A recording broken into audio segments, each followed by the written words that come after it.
Olá, é um prazer estar mais uma vez aqui com vocês, compartilhando um pouquinho do Evangelho segundo o Espiritismo. Hoje nós vamos falar sobre o capítulo 15, Fora da Caridade não há salvação, itens 4 a 10.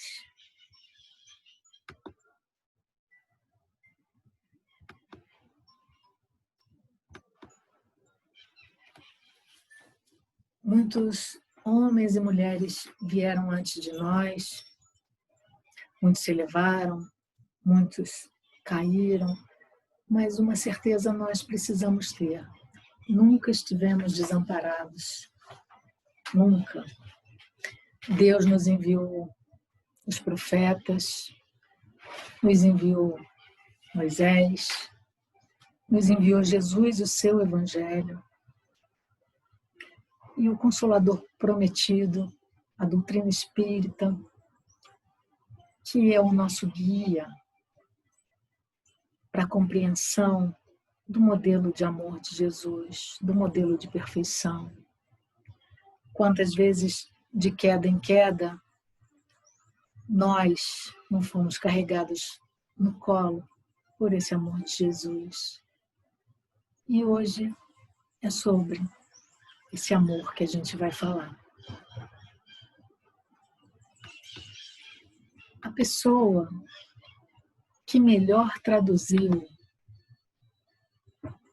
esse amor numa linguagem em que nós, humanos imperfeitos e falíveis, pudéssemos compreender, já que Jesus falava sempre por parábolas,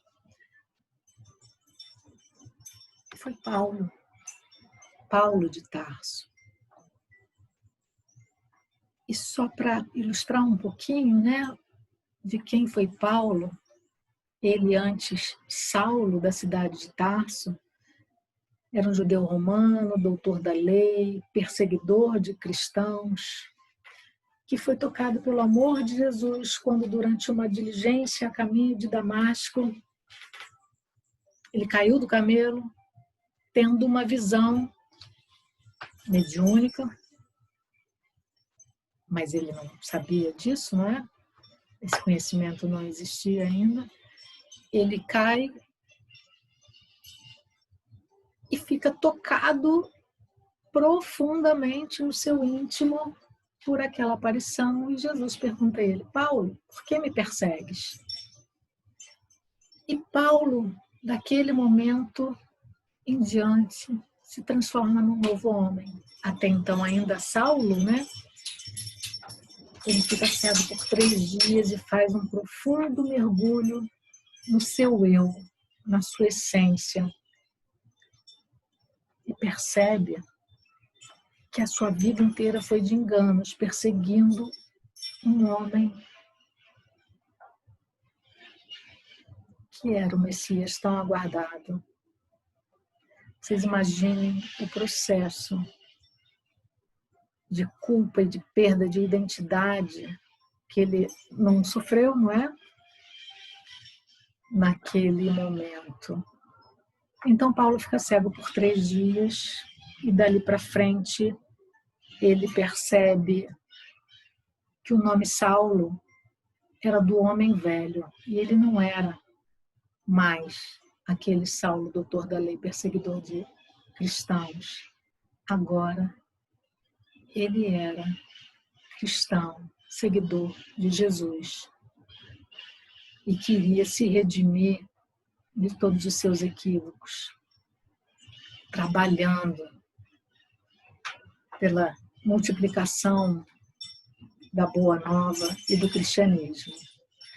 E aí Paulo escolhe o seu isolamento social. É importante isso, foi por escolha, mas foi um isolamento social, uma reclusão. Passa 3 anos no deserto, porque ele precisava se desconstruir para deixar vir à tona um novo homem que ele queria ser e que por essência estava dentro dele. No deserto, Paulo precisou sobreviver do seu próprio trabalho E nesse mergulho interno, ele deixa vir à tona um dos seus potenciais adormecidos, que era o ofício de fabricante de tendas. Ele precisava sobreviver, possuía aquele talento adormecido, aquele potencial, e passa a viver no seu próprio ofício. E dali por diante, Paulo se desconstrói para se reconstruir, sendo lapidado pelas ideias, pelos ensinamentos da Boa Nova e do modelo que Jesus trouxe para a humanidade. Alguns anos depois, Paulo, já pronto para ser missionário, viajava de cidade em cidade pregando o Evangelho, multiplicando o cristianismo. E Paulo um dia vai até a cidade de Corinto e funda lá uma comunidade cristã. Entendam comunidade naquela época como cerca de 100 pessoas, com os fundamentos, ele semeia os fundamentos do cristianismo, da boa moral, do homem de bem, fica lá durante 1 ano e meio e depois volta para Éfeso. E considerem que essas distâncias são muito longas, essas viagens levavam meses, alguns anos. E Corinto era uma cidade grega que se tornou colônia romana, era cosmopolita, multicultural, lá havia todo tipo de culto religioso, todo tipo de pessoas, de comércio. Lá vivia-se uma verdadeira mistura de espiritualidade com luxúria, sem limites ou leis de consciência. Em Corinto ficava a sede do templo da deusa Afrodite. E no templo de Afrodite haviam mais de 1000 sacerdotisas. E Corinto possuía 2 portos, então frequentemente aportavam lá centenas, milhares de marinheiros, de pessoas, de transeuntes, de comerciantes. E muitos buscavam mesmo Corinto para ter essa experiência religiosa, divina na concepção deles. As sacerdotisas de Afrodite, quando chegavam no navio, à noite desciam para a cidade e proporcionavam aos homens experiências de êxtase sexual, onde se acreditava que o religioso e a conexão com a divindade acontecia através do prazer físico, né? Então, era um negócio complicado lá em Corinto. E Paulo semeou todos os conceitos cristãos na comunidade que ele fundou, mas precisou voltar para Éfeso. Anos depois, ele é procurado por um cidadão daquela comunidade de Corinto, que vai até ele e diz: Paulo, está tudo perdido por lá. Há muita promiscuidade, há muitas brigas por propriedades, por bens, questões de divórcio, questões de hierarquia na própria igreja em que você fundou. Todos querem mandar e o povo está se perdendo, porque qualquer pregador que passe na cidade realizando fenômenos, que hoje nós sabemos que são mediúnicos, passam a ser os novos adorados do nosso povo. Eles deixaram de seguir a ideia do cristianismo e passaram a seguir o homem. Então, uns dizem que você é quem deve ser seguido, outros dizem que é Apolo, outros dizem que é o que realizou o fenômeno, e está tudo perdido lá. Temos até casos de incesto, e você precisa voltar a interferir. E aí Paulo,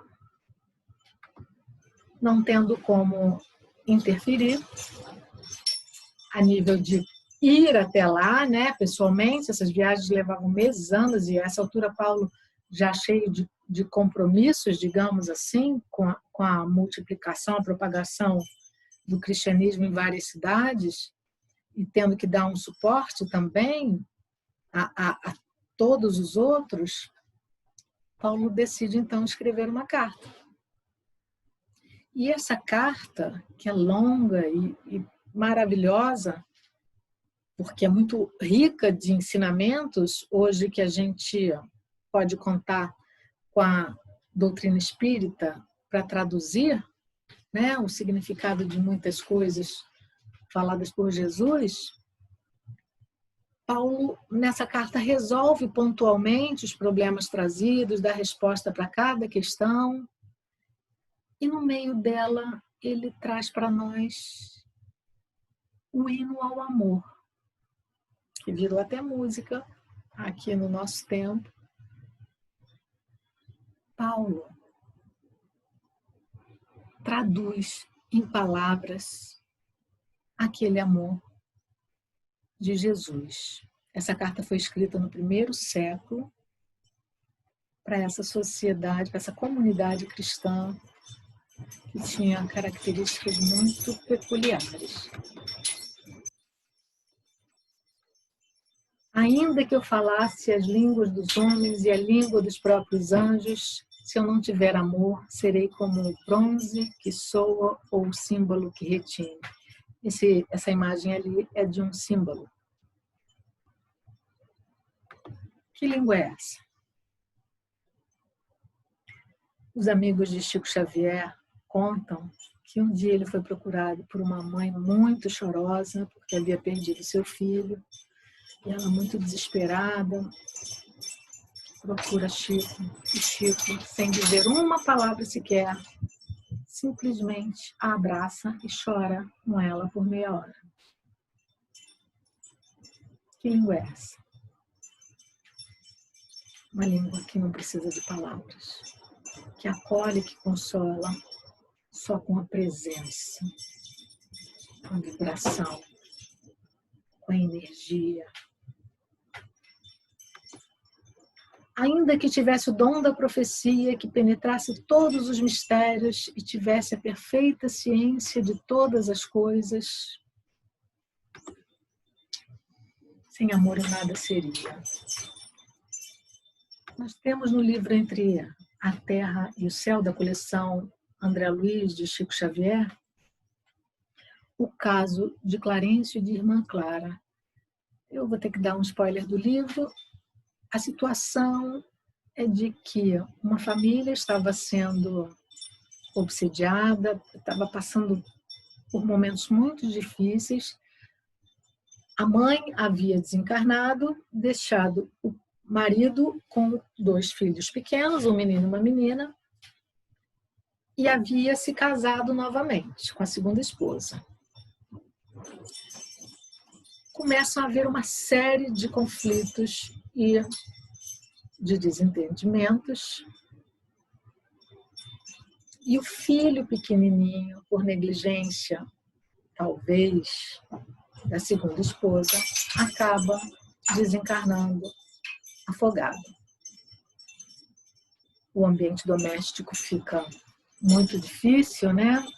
E a segunda esposa muito culpada.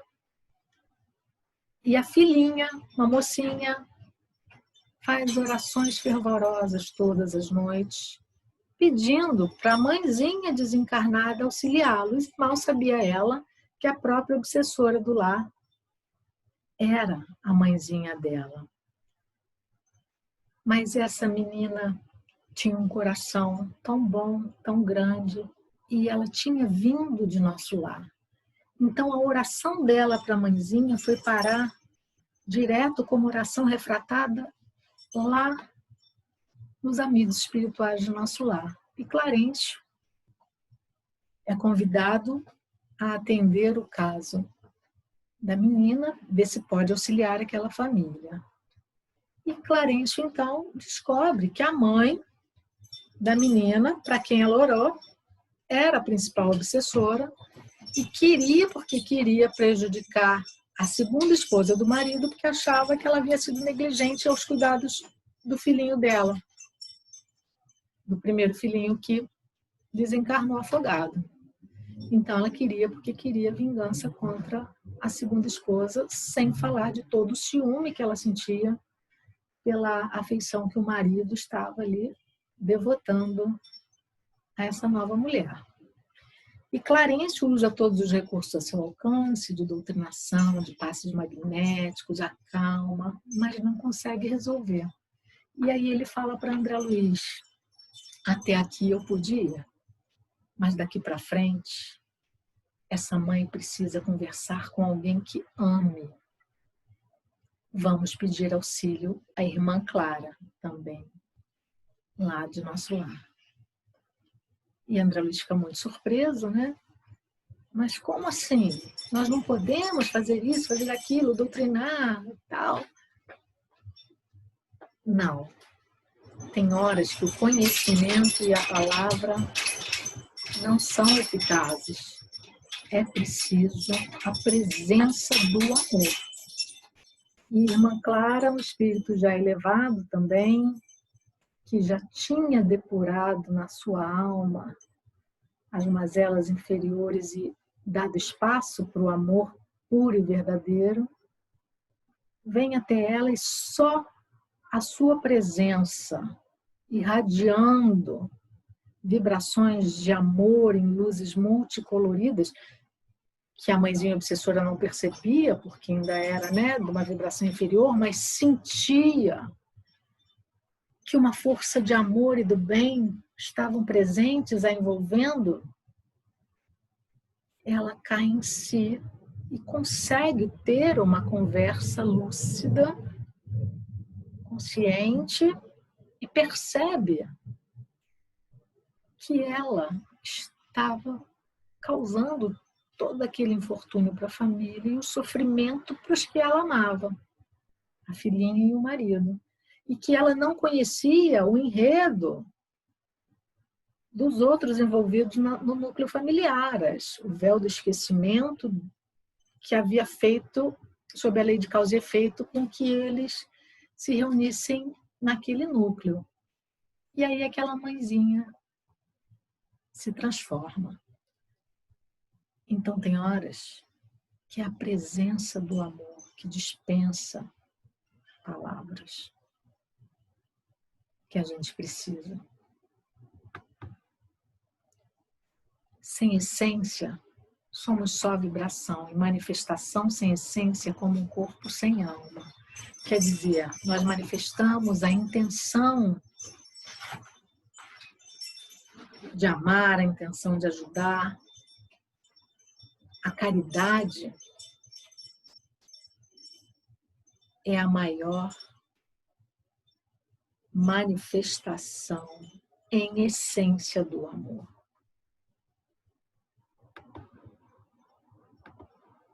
Ainda que eu tivesse toda a fé possível a ponto de transportar montanhas, se não tiver amor, nada sou.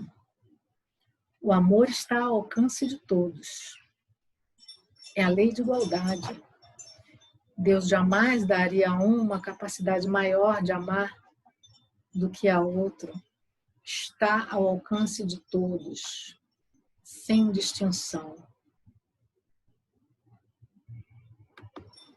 E mesmo que tivesse distribuído os meus bens para alimentar os pobres e houvesse entregado o meu próprio corpo ao martírio, se não tiver amor, tudo isso de nada me serviria.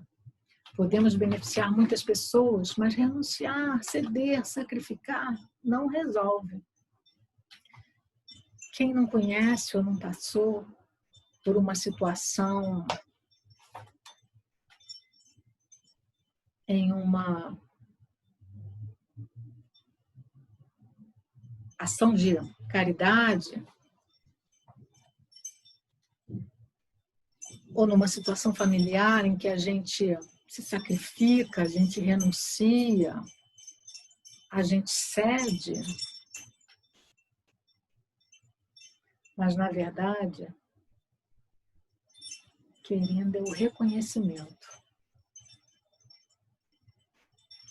olha tudo que eu passei a minha vida toda fazendo por essa família e ninguém reconhece o meu valor. Esse tipo de sacrifício, de renúncia que cobra reconhecimento é uma maneira da gente alimentar o nosso ego orgulhoso e vaidoso, que manifesta um sacrifício em nome do amor, mas que não tem essência de amor. É só uma forma de retroalimentar os próprios desequilíbrios. Paulo diferenciou a essência do amor verdadeiro das atitudes e manifestações exteriores. O amor de um nunca é igual ao outro e ele só se entrega pessoalmente. Em tantas ações de caridade, nós podemos doar comidas, roupas, dinheiro. A gente compra, manda entregar, as pessoas ficam felizes. Mas isso é só uma manifestação do amor, não é o amor em essência. Porque o amor a gente só entrega pessoalmente. É possível eu pedir ao meu vizinho, vizinho, você vai lá entregar essas cestas básicas? Faz o seguinte, leva aí na tua bolsa também um pouquinho do meu amor e entrega para eles. É possível isso? Não é, né? O amor é presença. O amor em essência é a vibração presente que envolve aqueles que estão no ambiente. Não pode ser entregue pelo outro em nosso nome. Os atributos do amor. O amor não se esgota. Ele é paciente. Nós fomos avalizados. Antes de encarnar, alguém assinou um cheque em branco lá por nós, dizendo, não, deixa ele ir, ele não vai cair mais, ele não vai cometer os mesmos erros. Que quem ama enxerga o nosso potencial de homem, de bem. Lembram de André Luiz em Nosso Lar? A mãe dele teve que avalizar o resgate dele para Nosso Lar. Ele não tinha méritos pessoais para ser resgatado para Nosso Lar, mas a mãe enxergava em André Luiz esse potencial de trazer como escritor essas obras maravilhosas. Quem ama está um passo à frente em enxergar o bem, mesmo que adormecido, que existe em nós. O amor é brando e benfazejo, ele não é ciumento, ele é calmo, ele compreende. Não é temerário nem precipitado, ele respeita a gradatividade da evolução do outro. Ele não teme o tempo, porque se ele não se precipita, ele sabe que tudo acontece. Quem ama sabe que tudo acontece no tempo certo da outra pessoa, não no nosso tempo ansioso e possessivo, não é? Ele não se enche de orgulho, porque inflar não é crescer. Vocês imaginem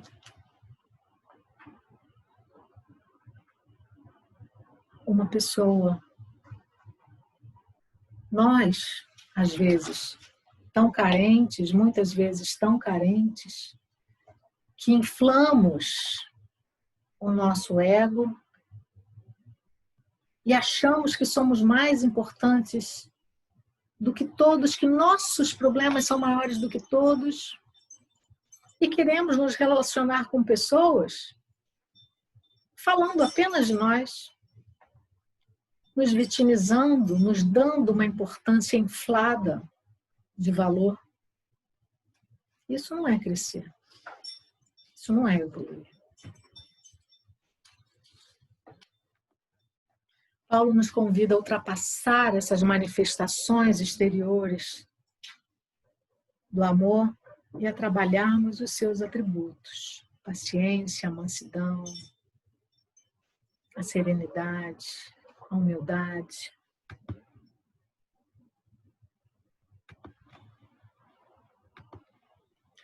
O amor não é desdenhoso, ele não tem a necessidade de se autoafirmar. Ele é até tímido. Ele é até tímido. Não cuida de seus interesses, e os filhos nos comprovam isso. Os que têm filhos sabem o quanto as mães abrem mão de verdade de seus interesses em detrimento do bem-estar de seus filhos.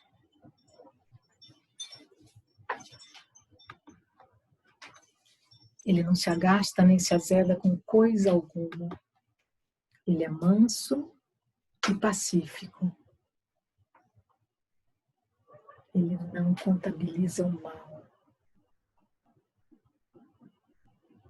Ele é tolerante. Ele é bondoso. Ele não suspeita mal. A mala vai ficando pesada quando a gente vai acumulando e contabilizando o mal.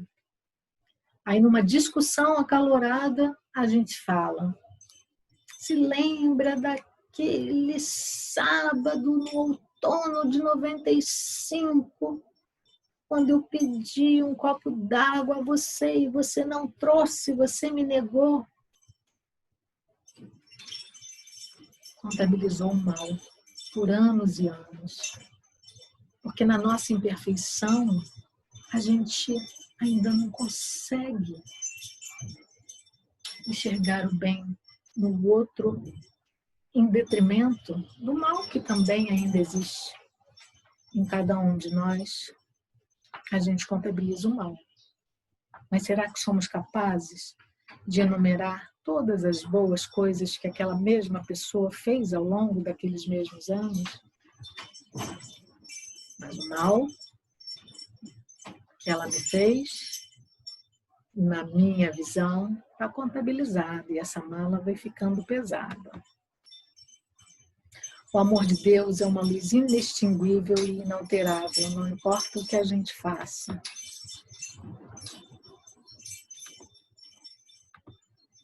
Ele não se rejubila com a justiça, mas se rejubila com a verdade. Vocês imaginem agora uma tela, nós desencarnados, nosso perispírito já com, né, a visão de quem nós realmente somos, sem véu do esquecimento, e nós, nessa tela, visualizamos todas as nossas conversas e comentários das redes sociais. O quanto nós fomos mentirosos muitas vezes, maledicentes em tantas outras. O amor só se rejubila com a verdade. Tudo suporta, tudo crê.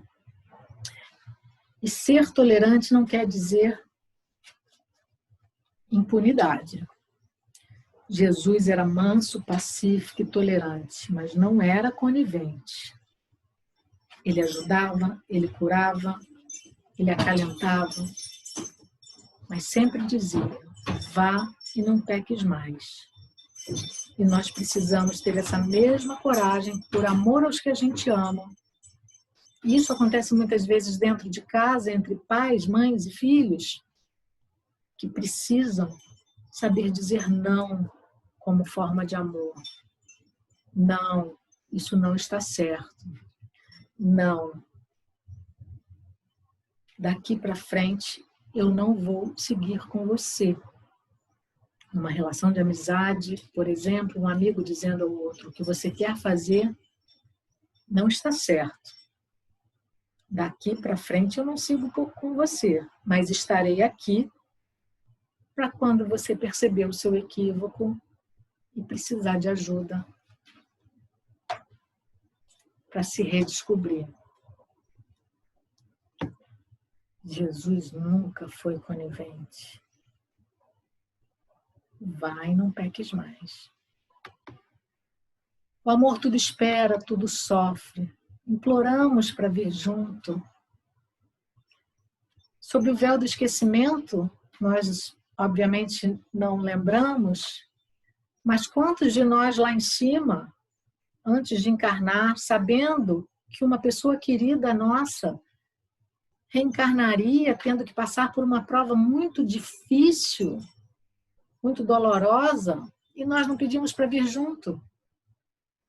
Eu quero estar ao lado dele para ajudá-lo e apoiá-lo nesse momento difícil que ele vai passar nessa prova, passível de cair, de mais uma queda. Eu quero estar ao lado dele. A gente implora muitas vezes para vir junto, porque a gente espera e respeita a gradatividade daquele que a gente ama, o seu processo evolutivo que pode ser diferente do nosso. Nós, ao longo de séculos, de milênios, muitas vezes escolhemos ficar estacionados nos prazeres mundanos, enquanto entes queridos nossos escolheram evoluir.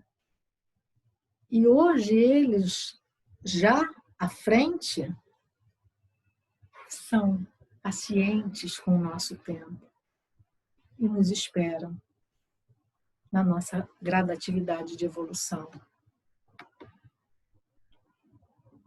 A mãe de André Luiz, também no livro Nosso Lar, escolheu reencarnar novamente como esposa do pai do André Luiz, que ia ter uma reencarnação compulsória, ainda estava lá no umbral. Ele havia, desviado duas moças, fazendo-las de amantes, e agora a mãe de André Luiz aceitaria voltar casada com ele e ter as duas como filha, porque ele seria responsável pela reeducação delas, pela recondução. Porque quem desvia tem que reconduzir depois. E ela queria estar ao lado, pacientemente, para auxiliá-lo nessa prova, que certamente seria bastante difícil de ter as duas ex-amantes como filhas, que na adolescência certamente teriam outros namorados e aquele homem velho viria à tona com ciúme das duas. Imaginem a situação. Mas ela pacientemente escolheu vir junto dele. Somente o bem é infinito, porque procede do Criador. Agora, pois, permanecem essas três virtudes: a fé, a esperança e o amor. Mas dentre elas, a mais excelente é o amor. E a caridade é o atributo preferido do amor. Fora da caridade não há salvação. Fazei com que nossos irmãos, ao vos observarem, possam dizer que o verdadeiro espírito e o verdadeiro cristão são uma só e a mesma coisa, visto que todos que praticaram a caridade são discípulos de Jesus, seja qual for o culto a que pertençam, sem dogmas particulares, sem sectarismos. É o princípio da lei de igualdade perante Deus e da liberdade de consciência. Não importa a religião, a verdade é uma só. Não é desta ou daquela casa, religião, pessoa, raça. Não. O amor em ação pode estar presente em qualquer lugar, em qualquer pessoa, em qualquer local. E a verdade nos foi trazida. por Jesus.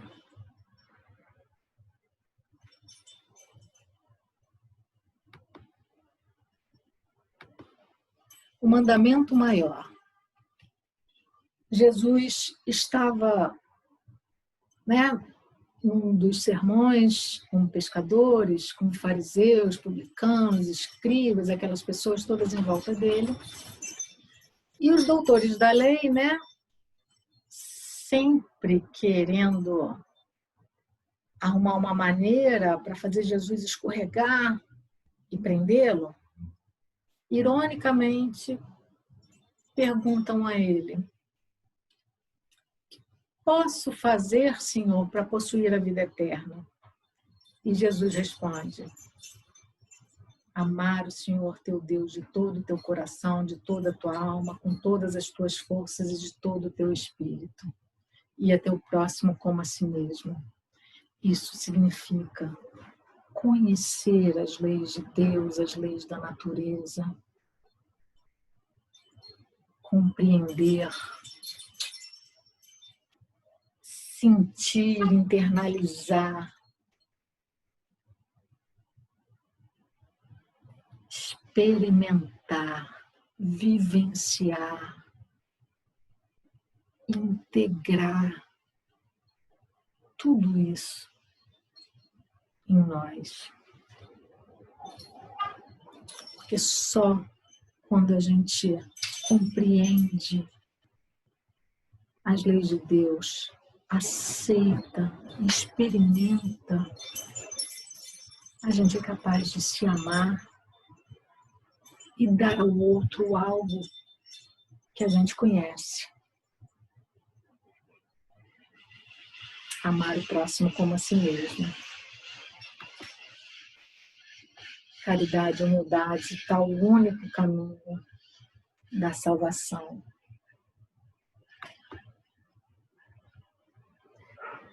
E eu deixo vocês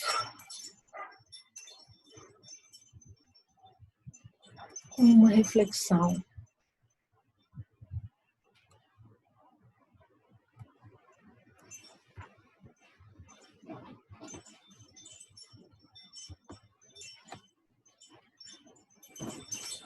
Paulo escolheu o isolamento social e a reclusão durante 3 anos para que pudesse reencontrar a si mesmo, rever toda a sua vida, deixar o homem velho para trás e renascer como um novo homem, deixando nesse tempo silenciado novas potencialidades virem à tona, novos talentos. E nós, hoje, precisamos aprender a usar o nosso tempo de reclusão, de isolamento social, também para refletirmos sobre quem nós somos, quem nós fomos e quem nós queremos ser daqui para frente. O que me incomoda, que culpas eu carrego, quem eu sou de verdade, quem eu quero ser, para onde eu quero ir. Deixe se perceber com novas potencialidades. Quantas pessoas não estão se redescobrindo com talentos adormecidos e construindo daqui por diante uma nova vida, impulsionados também pela necessidade de sobreviver. Há uma razão para tudo. As leis de Deus são perfeitas. Paulo foi por escolha própria que se isolou e escolheu evoluir e dar um passo adiante. Mas quando a humanidade retarda esse caminho evolutivo, a lei do progresso é imutável e implacável, vem e nos dá esse empurrão